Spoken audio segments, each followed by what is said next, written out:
Aksi perusakan hingga pembakaran sejumlah fasilitas terjadi setelah aksi demo di depan gedung DPR. Sebelumnya polisi menyebut ada pihak yang mencoba menunggangi aksi unjuk rasa.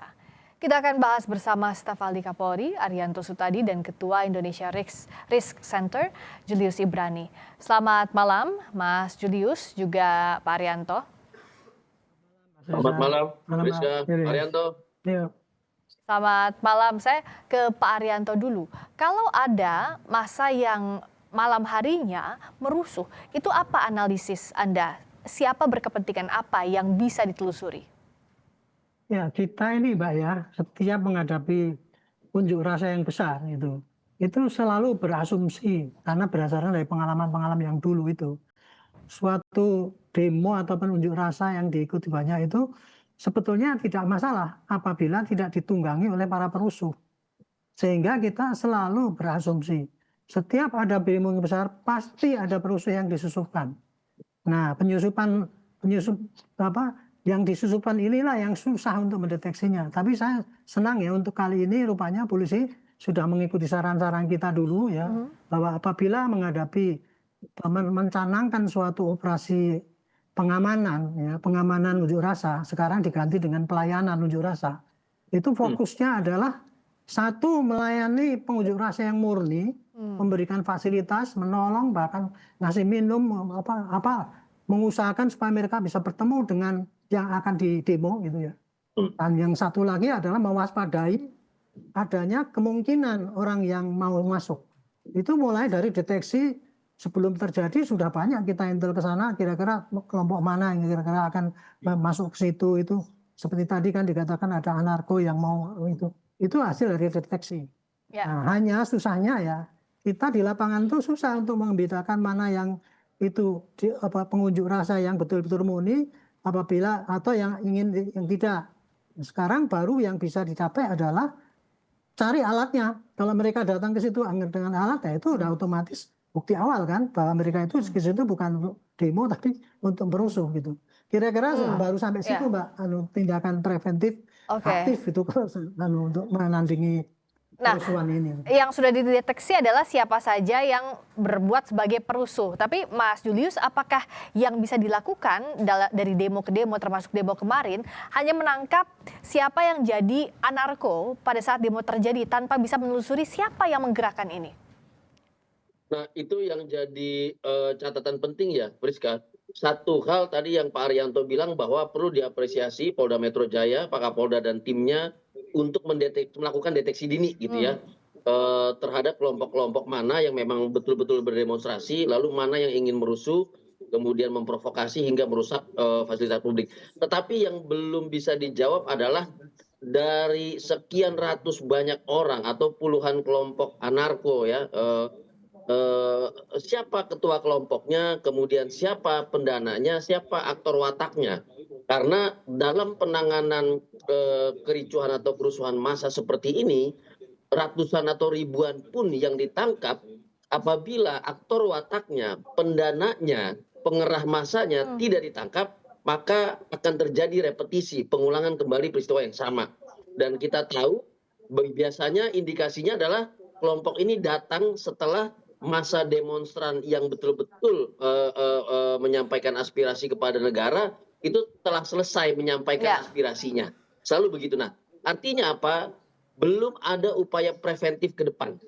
Belum ada upaya mitigasi ke depan dengan cara menilik lebih jauh siapa aktor wataknya, siapa pendananya, siapa koordinatornya. Begitu, Friska. Nah, kalau dari kasus yang kemarin terakhir saja, Pak Arianto, 27 Agustus tadi sudah diapresiasi juga dari Mas Julius bahwa ada deteksi dini. Tapi ya tadi aktor wataknya siapa di balik ini? Apakah artinya preventif ke depannya, kalaupun ada demonstrasi lagi, sulit untuk dicari? Karena kan pasti kalau anarko akan berganti orang. Itu kan sudah keniscayaan, Pak Arianto.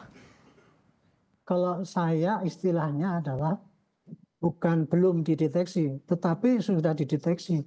Tetapi sejak saya menjadi polisi sampai berpensiun ya, kita itu tidak pernah bisa mendeteksi siapa aktor yang ada di belakang itu. Nah, kenapa? Ya itu memang sulitnya pakai gitu, Bu. Tidak orang yang belakang itu kan tidak gampang dideteksi kapan dia ngasih perintah dan kemudian ini itu. Sehingga seperti tahun lalu aja itu lah. Ya.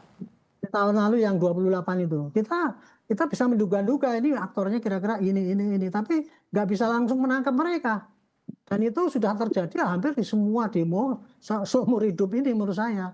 Tidak pernah dapat pendemo siapa yang biang keroknya yang menggerakkan itu gitu. Kecuali orang-orang yang di lapangan yang menjadi koordinator, nah itu bisa. Tapi kalau yang aktor yang di belakang itu nggak bisa. Istilahnya kita kan itu invincible hands ya. Jadi orang yang kelihatan itu siapa yang ada di situ. Dan itu ya untuk membuktikannya itu kalau dipakai dengan teori KUHAP kita nggak akan mungkin terbukti itu. Karena KUHAP kita kan membutuhkan Friska. Gimana Mas Julius? Ya, saya kurang setuju dengan Pak Arianto, Pak. Gimana? Ketika hari ini, ya beberapa hari ini, Polda Metro Jaya berhasil mengidentifikasi kelompok anarko bahkan sebelum mereka bergerak. Ya, ada beberapa anak muda sudah ada indikasinya. Mas Iman Dirkrim sudah menjelaskan itu. Artinya orkestrasi yang akan dilakukan gitu ya, karena belum terimplementasi itu sudah bisa dibaca. Tadi makanya saya pakai istilah deteksi dini. Orkestrasi itu ditengarai bahkan diikuti dengan aliran dana, aliran perintah, dan siapa yang memerintahkan. Nah, saya pikir ini sudah bisa dilakukan, gitu. Memang tinggal difokuskan saja, gitu. Saya yakin Polda Metro Jaya, Pak Kapolda, Asep Edi, dan juga seluruh timnya mampu melakukan itu karena sudah dibuktikan untuk kelompok yang anarko tadi itu.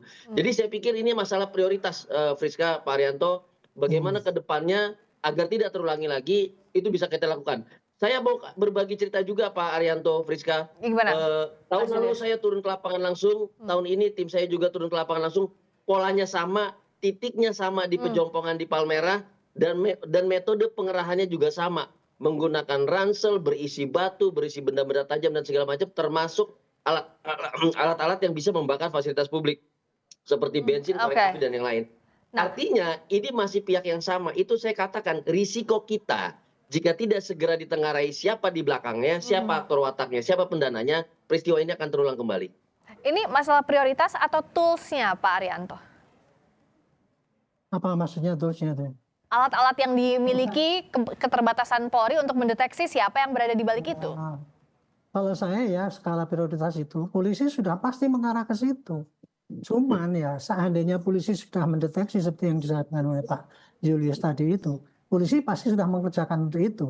Cuman masalahnya ya dari pengalaman kita, kalau kita itu tidak mendapatkan bukti yang betul-betul otentik, yang betul-betul kuat gitu, kita itu nanti bisa dibalik gitu. Dibalik bahwa kita itu memberangus orang-orang yang memberikan invisible hands tadi itu ya Pak Arianto ya? Iya, kita diantemnya ke arah situ gitu. Jadi memang inilah problem yang kita hadapi. Ini Pak Julius ya dalam kondisi kayak gini ini, saya memang perlu nih Pak penyusunan undang-undang kita itu Pak. Jangan semua itu digebiah ya, dipukul rata dengan buat seakan-akan kejahatan itu seperti gampang orang pencurian gitu sehingga buktinya harus begini. Kalau untuk yang kayak gini ini kejahatan ini nggak akan mungkin kita dapat bukti yang otentik untuk pembuktian sampai di pengadilan dengan sistem peradilan pidana kita sekarang ini harus khusus gitu. Sebagai contoh saja seperti dulu ya waktu kita anti teror.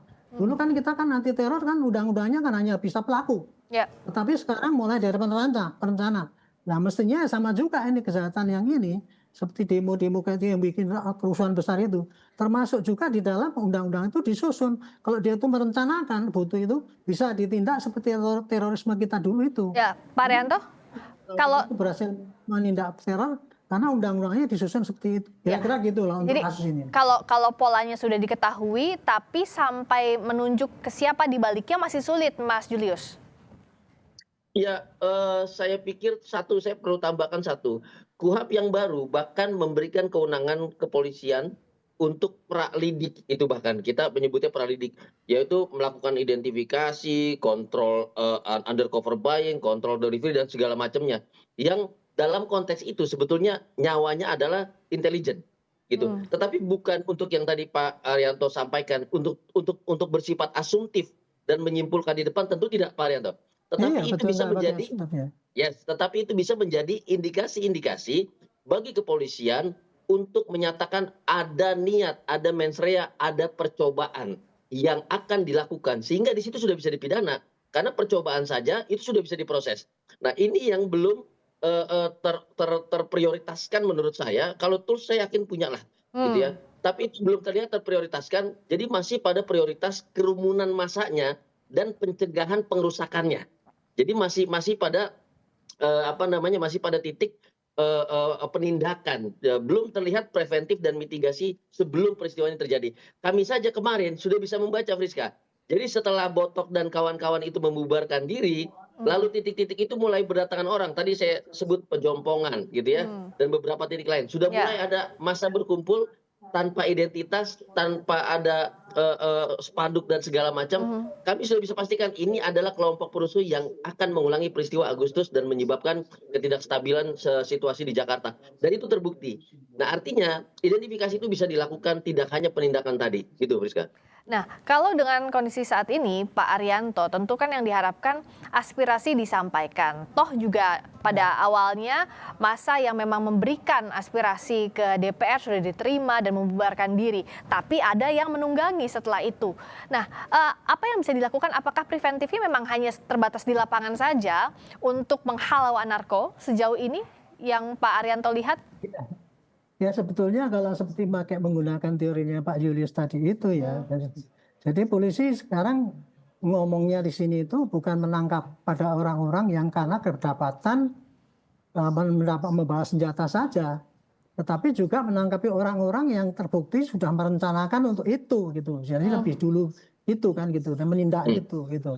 Nah, cuman untuk melaksanakan yang seperti itulah yang sampai sekarang saya kira kok belum diterapkan itu Pak, karena setelah itu sudah istilahnya jerah lah dengan tuntutan-tuntutan bahwa kita tuh terlalu represif untuk melakukan menuntut ataupun menindak orang-orang yang ingin menyampaikan unjuk rasa. Nah, celakanya Pak ya, peluang ini dimanfaatkan oleh para provokator itu untuk menyerang polisi bahwa kita tuh dianggap terlalu represif terhadap itu. Itulah yang menjadikan kendala. Makanya kita perlu persepsi yang sama ini. Bahwa untuk mengantisipasi unjuk rasa itu tadi diberikan kewenangan yang spesifik ya, untuk pada perencanaan itu pun sudah bisa dibuktikan dilakukan tindakan itu. Karena kalau dengan itu jadi fair. Jadi polisi yang di lapangan juga tidak gampang untuk disalahkan lagi, memberangus kebebasan berpendapat, tetapi publik juga bisa membedakan sekarang. Contoh ya, kalau kemarin tuh gampang saja kan. Kalau yang demo udah maghrib itu tadi, otomatis itu bukan pendemo kan Pak, itu perusuh yang akan datang. Nah, dalam hal seperti itu, kalau ditangkap oleh polisi, jangan kita diprotes bahwa kita tuh nangkep tanpa bukti gitu. Lebih kayak gitu. Nah, ini. agar di lapangan juga bisa berjalan dengan baik, karena kan kondisinya sangat tidak bisa terprediksi. Kalau polisi mau melakukan tindakan menangkap anarko agar tidak dicap langsung represif, apa yang harus dilakukan, rambu-rambunya apa saja Mas Julius? Tapi sesaat lagi di Sapa Indonesia Malam kami segera kembali.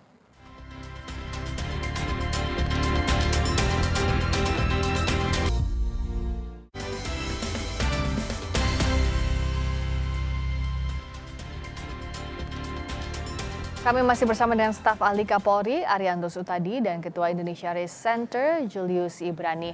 Mas Julius tadi menjawab pertanyaan saya sebelum jeda. Jadi bagaimana sebenarnya harusnya polisi di lapangan bersikap agar kalau ada deteksi dini menangkap anarko tapi tidak dicap represif di lapangan? Nah, ini yang memang agak berbeda penjelasan dalam konteks penyidikan dugaan tindak pidana dengan upaya preventif atau mitigasi yang mengarah pada perencanaan untuk menciptakan kerusuhan. Yang perlu disampaikan oleh teman-teman kepolisian adalah indikasi-indikasi yang mengarah pada misalnya satu ya, ditemukan alat-alat, benda tajam, benda tumpul yang dapat mengancam keselamatan dan nyawa, bukan hanya aparat tetapi masyarakat, utamanya pendemo yang betul-betul menyampaikan aspirasi. Itu perlu disampaikan secara tegas, itu pertama. Yang kedua, tentu masyarakat akan mencari logiknya di mana, Friska. Kenapa orang-orang ini mau merusuh, siapa mereka, apa kepentingannya, padahal satu Indonesia menginginkan Indonesia ini tenang dan damai untuk mengembangkan ekonomi kita. Nah, itu yang perlu dijelaskan dengan cara tadi. mengusut secara tuntas siapa pihak di belakang yang berkepentingan. Karena kalau itu tidak terjadi, tentu pertanyaan akan muncul. Tidak mungkin ada orang-orang yang mengambang seperti ini terkonsentrasi lalu tergerak bersama-sama tanpa ada aktor-aktor di belakang. Nah, kami juga mengharapkan sebetulnya monitoring terhadap secara berkelanjutan ya Friska. Jangan 2025 selesai lalu tidak ada monitoring untuk mengusut siapa sih ini di belakangnya sehingga Ya. akan terjadi lagi hal yang sama. Nah, ini yang perlu dilakukan sehingga tahun ini bisa dibilang penanganannya lebih humanis, penanganannya lebih preventif gitu ya, sehingga tidak mengulangi 2025, tetapi belum bisa mengusut siapa di belakang. Nah, masih ada potensi, masih ada risiko di situ. Nah, ini yang perlu satu kata kunci partisipasi, bahkan mengundang para pendemo sekalian untuk membantu mengidentifikasi siapa yang bagian dari mereka dan siapa yang Ya. bukan. Begitu juga dengan masyarakat, siapa yang datang tiba-tiba dan siapa yang bukan.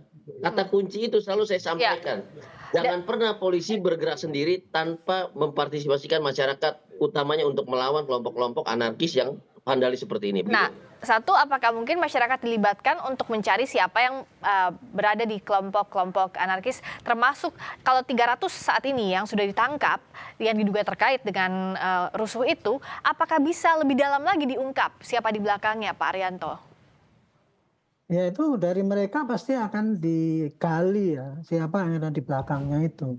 Tapi sepanjang bahwa yang sekarang ini yang ditolerir sebagai bukti yang sah itu hanya bukti fisik seperti tadi itu misalnya alat-alat untuk melakukan kekerasan dan sebagainya. Dan kemudian sementara bukti-bukti yang lain yang sangat lemah gitu misalkan bentuk-bentuk data digital, kemudian kesaksian itu tidak dianggap sebagai suatu bukti awal yang kuat untuk membuktikan bahwa orang itu ikut dalam perencanaan, yaitu pasti menjadi kesulitan bagi aparat. Makanya saya sehubungan dengan ini, saya mengusulkan nih Pak Julius ya, pemerintah itu mestinya setiap ada suatu kasus yang kayak gini, contoh, kita selama ini kan nggak pernah bisa membuka aktor di belakang itu ya, kan gitu kan Pak. Ya karena memang tidak ada prosedur untuk membuka itu dengan cara hukum yang ada Pak gitu. Seperti dulu waktu kita itu mau menangkap teroris kita dulu divonis bahwa kita itu melindungi teroris kan, karena waktu itu kita menangkap teroris itu setelah mereka melakukan tindakan barulah setelah undang-undangnya dirubah dalam perencanaan itu boleh ditindak, kita menjadi nomor 1 di dunia sekarang ini karena apa? Bisa nangkep teroris sebelum mereka berbuat. Nah, mudah-mudahan pola seperti ini diterapkan juga untuk pola-pola penanganan perusuh-perusuh yang memanfaatkan situasi menjadi chaos kayak gini ini. Hanya dengan itu saya kira paling tidak bisa meminimais lah gitu lah. Karena kalau selama itu tidak ya itu diharapkan ya pasti nanti polisi dianggapnya selama ini katanya ada pendemo suruh yang gini-gini tapi kan nggak pernah dibuktikan. Bukannya nggak pernah dibuktikan karena nggak berhasil polisi mengungkap kayak gitu kalau dengan pakai teori pembuktian yang pakai hukum yang berlaku sampai sekarang ini kira-kira. Hambatan di teori pembuktian apa yang bisa jadi solusi sementaranya, Mas Julius? Itu tadi saya sampaikan Friska bahwa ada dimensi yang tidak sederhana pembuktian penyidikan gitu ya. Alat bukti yang sah, menetapkan tersangka. Tetapi ini konteksnya sosial. Ada dimensi sosial. Kenapa penting untuk melibatkan masyarakat dan masyarakatlah yang paling mudah untuk mengidentifikasi siapa yang betul-betul anggota dari masyarakat, siapa yang bukan. Jadi mereka yang mendeklar ya Mas Julius, yang mana yang bagian dari kelompoknya, mana yang bukan? Yes. Ya, Friska ingat, dalam banyak kasus terorisme, masyarakatlah yang menyampaikan duluan kepada negara, kepada aparatus pemerintahan daerah ataupun Densus, bahwa ada gerak-gerik dan aktivitas yang mencurigakan di tengah-tengah anggota masyarakat itu sendiri. Jadi kerjasama itu paling efektif. Itu yang harus dipegang. Nah, warawiri orang-orang ini, kalau juga tidak diinformasikan kepada masyarakat, tentu masyarakat tidak akan bisa membantu. Nah, informasi secara transparan itu penting. Jadi tidak perlu takut Pak Arianto, saya pikir di tahun ini penanganan begitu baik ya, pelayanan juga begitu baik sehingga tidak perlu takut ada misalnya propaganda negatif terkait dengan represif dan segala macamnya. Kita sudah punya instrumen di situ, ada Perkap 8 2009 dan yang lainnya, bahkan sudah ada Perkap 4 2025 untuk penindakan tegas terhadap demonstran yang melanggar hukum bahkan mengancam nyawa anggota kepolisian. Itu sudah Oke. ada semua instrumennya. Ya. Dan itu yang harus ditegaskan gitu. Jadi instrumennya ada, jangan lupa ada poin melibatkan masyarakat yang bisa membantu untuk lebih jauh lagi untuk mendeteksi siapa yang ada di balik para perusuh di tengah-tengah aspirasi yang disampaikan oleh kelompok masyarakat. Terima kasih Pak Arianto Sutadi, staf ahli Kapolri. Terima kasih Mas Julius Ibrani, Ketua Indonesia Risk Center, sudah hadir di Sapa Indonesia Malam. Berikutnya saudara, Sapa Indonesia Malam akan kembali dengan sorotan lainnya. Tetap bersama kami, bersama rekan saya Tifal Solesa. Kami segera kembali.